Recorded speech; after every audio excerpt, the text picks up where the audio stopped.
Hello friends, welcome to my channel spreading spirituality with Simran में। आज का हमारा टॉपिक है टीचिंग्स ऑफ गुरु नानक देव जी। जैसे कि आप जानते ही हो कि गुरु नानक देव जी सिखों के पहले गुरु थे। उन्होंने 10 टीचिंग्स में लेके आई हूँ। वैसे तो उन्होंने बहुत कुछ बताया है, बट मैं फ़िलहाल 10 टीचिंग्स लेके आई हूँ, तो उसके बारे में बात करेंगे। फर्स्ट टीचिंग है उनकी, नेवर फॉरगेट्स दी पुअर। गुरु नानक देव जी ने कहा है कि हमें गरीबों को कभी नहीं भूलना, हमें कभी भी गरीबों और अमीरों में भेदभाव नहीं करना चाहिए, क्योंकि गरीबों में भी वही आत्मा बसती है जो अमीरों में बसती है। ठीक है, वही परमेश्वर की आत्मा होती है। सो हमें कभी भी फ़र्क नहीं करना चाहिए। हमें ह्यूमैनिटी को कायम करते हुए गरीबों को ब्लेसिंग्स देनी चाहिए, और साथ में दान, अगर आपके पास है तो दान भी देना चाहिए, दान भी करना चाहिए, और भूलना नहीं चाहिए। Second, there is one God. Guru Nanak Dev ji ने कहा है कि परमात्मा एक है, उसका कोई दूसरा तीसरा ये नहीं है, सिर्फ एक है, ओनली वन। जैसे गुरु नानक, अब मैं आपके सामने गुरु नानक देव जी की एक गुरबानी में लाइन है, वो भी शेयर करूँगी। उन्होंने कहा है, ना हम हिंदू ना मुसलमान, अल्लाह राम के पिंड प्राण। अल्लाह राम के पिंड प्राण, इसका मतलब है कि ना मैं हिंदू हूँ और ना ही मैं मुसलमान हूँ। मेरी देह जो है वो उसी परमात्मा की है। हिंदुओं में भी जो देह है वो भी परमात्मा की है, हिंदुओं के अंदर जो आत्मा है वो भी परमात्मा की है, और मुसलमान के अंदर जो आत्मा है वो भी परमात्मा की है। मतलब सभी धर्मों में एक ही आत्मा बसती है, वो है परमात्मा की। इसलिए there is one God. Third, उन्होंने कहा है women are equal to man. मतलब गुरु नानक देव जी ने थर्ड पॉइंट ये बताया कि जो स्त्री है वो पुरुष के बराबर है, स्त्री पुरुष के बराबर है। जैसे आजकल के ज़माने में होता है ना कि हाँ, लोग कहते हैं कि जो स्त्री है वो घर पे ही रह के काम करेगी, बाहर नहीं जाएगी। तो जो लड़का है वो उसको कमाना चाहिए ही चाहिए। ये किस किताब में लिखा है? किसी में भी नहीं है ना। तो ये तो गुरु नानक देव जी ने कहा है कि स्त्री पुरुष बराबर है, हमें भेदभाव नहीं करना चाहिए। इवन शिव माता पार्वती ने बहुत अच्छा हमें शिव शक्ति का उदाहरण दिया है। उन्होंने अर्धनारेश्वर रूप दिखाया है शिव जी ने। उन्होंने भी यही कहा है कि man women both are equal. ये सबसे बड़ा एग्जाम्पल है। ठीक है, उसके बाद है fourth point, running away to forest won't give you enlightenment. Guru Nanak Dev ji ने कहा है कि हमें जंगलों में भागना नहीं चाहिए परमात्मा को प्राप्त करने के लिए। परमात्मा हमारे अंदर ही है, उन्हें अंदर ही ढूंढिए, मेडिटेशन कीजिए, कोशिश करिए। क्योंकि मैं भी पहले यही सोचती थी कि परमात्मा बाहर है, बट नहीं, जब मैं स्पिरिचुअलिटी में आई, जब मैं मेडिटेशन जब मैं करती थी, तो तब मुझे अब परमात्मा की प्रेजेंस अपने अंदर ही फील होती थी। इसलिए परमात्मा तुम्हारे अंदर ही है दोस्तों, वो बाहर नहीं है, उसे बाहर मत ढूंढिए। फिफ्थ पॉइंट है, these 5 evils are probably ruining your life. But उन्होंने कहा है कि 5 विकार होते हैं जो ज़िंदगी बर्बाद कर देते हैं इंसान की। वो कौन कौन से हैं?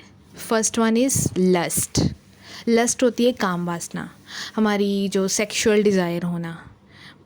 लिमिट तक ठीक है, बट लिमिट से ज़्यादा होगा तो हमारी लाइफ डिस्ट्रॉय हो जाती है। हम क्या, इंसान उसी में फंस के रह जाता है और परमात्मा को याद भी नहीं करता। मैंने बहुत सारे बुजुर्ग लोगों को भी देखा है, वो अभी तक उनकी लस्ट की जो है वो डिज़ायर गई नहीं है, अभी तक उसमें ही अटके हुए हैं।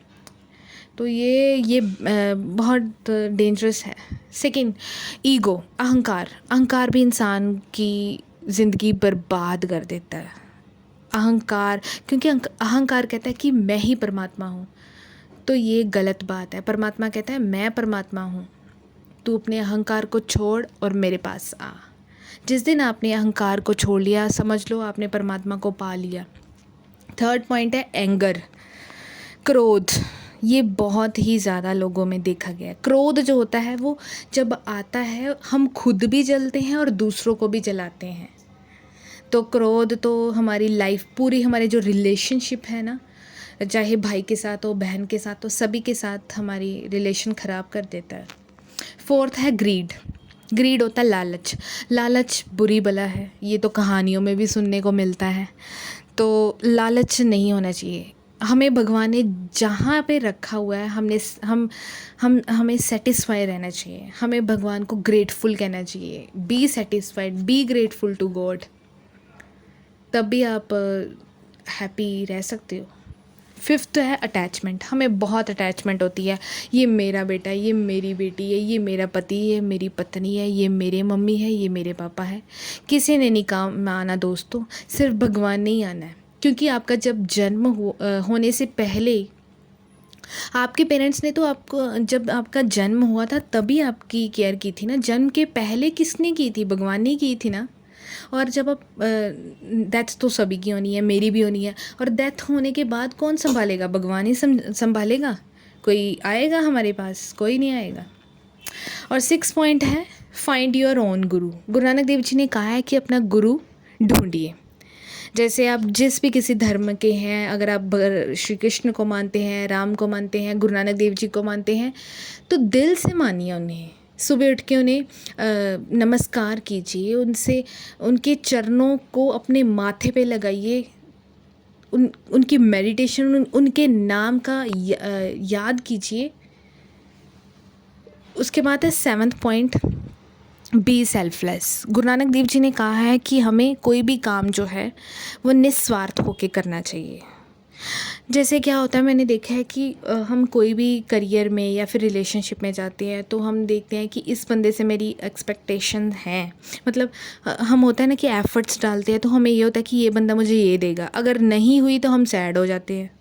तो क्या होता है कि हमारी जो माइंडसेट है वो इसी में अटक के रह जाता है कि ओ माय गॉड, मुझे ये तो मिला नहीं, मुझे ये तो मिला नहीं, मेरी एक्सपेक्टेशन थी, डिज़ायर थी। हम उसी में उलझे रहते हैं और सारा जीवन हमारा नष्ट हो जाता है। हमें पता ही नहीं चलता कि मौत कब आ गई, दोबारा फिर से जन्म हो जाता है। तो कोशिश कीजिए अटैचमेंट से बाहर आइए। सॉरी मतलब अटैचमेंट से भी बाहर आइए और अपना गुरु भी ढूंढिए। और हाँ, और साथ में सेल्फलेस होके, मतलब निस्वार्थ होके काम करिए। 8th पॉइंट है fight superstition of any kind. मतलब गुरु नानक देव, सुपरस्टिशन का मतलब क्या होता है? सुपरस्टिशन मीन्स अंधविश्वास। गुरु नानक देव जी ने कहा है कि अंधविश्वास से बचें। जैसे अंधविश्वास बहुत होता है कि जैसे होता है ना किया कराया टाइप। ये लोग कहते हैं कि तुम मेरे पास आओ, हम ये कर देंगे, हम वो कर देंगे, हम खोया प्यार वापस दिला देंगे, हम घर में आग लगा देंगे। ये अंधविश्वास है, ये नेगेटिव एनर्जी है। इससे बच के रहें, क्योंकि ये घर ही नहीं है, आपके कर्म भी खराब करता है, आपके कर्म भी खराब होंगे दोस्तों। सो प्लीज़ इस अंधविश्वास से बचें, गुरु नानक देव जी ने कहा है। 9th पॉइंट है सिंप्लिसिटी इज़ ब्यूटीफुल। गुरु नानक देव जी ने कहा है कि आप सिंपल रहिए, सादा खाइए, सादा पहनिए, सादे ही रहिए, क्योंकि सिंप्लिसिटी से बहुत कुछ मिलता है इंसान को। जब हम अच्छे कपड़े पहनते हैं तो हमारे अंदर डिज़ायर पैदा होती है कि ओ माय गॉड, मैं कितनी अच्छी लग रही हूँ या फिर लग रहा हूँ, अब लोग मुझे देखेंगे और कहेंगे wow you are so beautiful. बस हाँ, तो हम उसी में अटके रहते हैं। चाहे उस इंसान ने हमारी तारीफ़ दिल से ना की हो, ऊपर ऊपर से की हो, बट हम उसी में अटके रहते हैं। तो गुरु नानक देव जी ने कहा है कि सिंप्लिसिटी इज़ ब्यूटीफुल। ये कुदरत का सबसे अच्छा तोहफ़ा है, एक्सेप्ट करिए इसे। 9th पॉइंट है travel. Guru Nanak Dev ji close to nature. गुरु नानक देव जी ने कहा है कि आप ट्रैवल कीजिए, अलग अलग जगहों में घूमिए, प्लेसेस में घूमिए, आप नेचर के पास रहिए। Nature, close to nature. उन्होंने कहा है कि आप घूमिए फिरिए, नेचर को अपने साथ महसूस कीजिए, प्रकृति को, क्योंकि प्रकृति में ही परमात्मा है।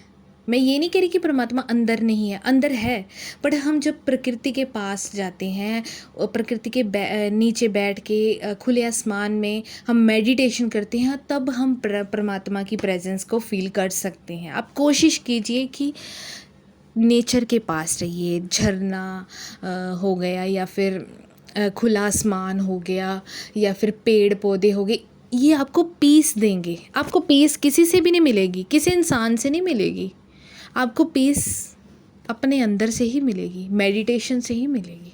दोस्तों थैंक यू सो मच। ये आज का वीडियो था 10 टीचिंग्स ऑफ गुरु नानक देव जी। अगर आपको वीडियो अच्छा लगा है तो प्लीज़ दोस्तों आपसे विनम्र प्रार्थना है कि लाइक, शेयर और सब्सक्राइब कीजिए और शेयर ज़रूर कीजिए, क्योंकि ये मेरा न्यू चैनल है दोस्तों। मैं चाहती हूँ कि आप शेयर करेंगे तो मुझे बहुत अच्छा लगेगा। मैं और भी स्पिरिचुअलिटी के रिलेटेड टॉपिक्स लेके आती रहूँगी। आपका मुझे समर्थन चाहिए, सपोर्ट चाहिए। So please support me. Like करिए वीडियो को, शेयर कीजिए और सब्सक्राइब कीजिए। Thank you so much.